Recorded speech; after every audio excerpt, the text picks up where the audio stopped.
ایک رات حضرت عمر بن خطاب رضی اللہ تعالیٰ عنہ لوگوں کے حالات کا جائزہ لے رہے تھے اور ان کی خبر گیری میں مصروف تھے کہ آپ رضی اللہ تعالیٰ عنہ کو تھکاوٹ محسوس ہوئی تو کسی گھر کی دیوار کے ساتھ ٹیک لگا لی۔ آپ رضی اللہ تعالیٰ عنہ نے سنا کہ ایک عورت اپنی بیٹی سے کہہ رہی ہے کہ بیٹی جاؤ اٹھو اور دودھ میں پانی ملا دو۔ بیٹی نے کہا اماں کیا آپ کو معلوم نہیں ہے کہ امیر المومنین حضرت عمر بن خطاب رضی اللہ تعالیٰ عنہ نے اسے منع کیا ہے؟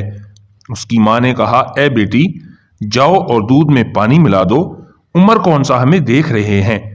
اس لڑکی نے جواب دیا کہ اماں اگر عمر رضی اللہ تعالیٰ عنہ ہمیں نہیں دیکھ رہے تو عمر رضی اللہ تعالیٰ عنہ کا رب تو ہمیں دیکھ رہا ہے۔ حضرت عمر رضی اللہ تعالیٰ عنہ کو اس نیک لڑکی کی بات بہت پسند آئی۔ اپنے غلام اسلم کو جو اس وقت ان کے ہمراہ تھے فرمایا اے اسلم اس دروازہ کی شناخت رکھنا اور یہ جگہ بھی یاد رکھنا۔ پھر وہ دونوں آگے چل دیے۔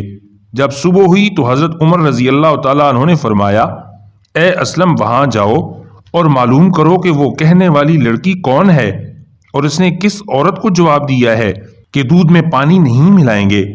اسلم معلومات لے کر واپس آئے اور حضرت عمر رضی اللہ تعالیٰ عنہ کو بتایا کہ وہ لڑکی کنواری اور غیر شادی شدہ ہے اور اس کی ماں ہے اور ان کے ہاں کوئی مرد نہیں ہے۔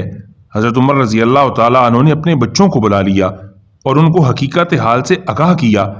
اس کے بعد انہوں نے اپنے بیٹے حضرت عاصم رضی اللہ تعالیٰ عنہ کے لیے اس لڑکی سے نکاح کرنے کا فیصلہ کیا اور اپنے بیٹے سے اس کی رضامندی پوچھی۔ حضرت عاصم رضی اللہ تعالیٰ عنہ نے بھی شادی کرنے کے لیے ہاں کر دی۔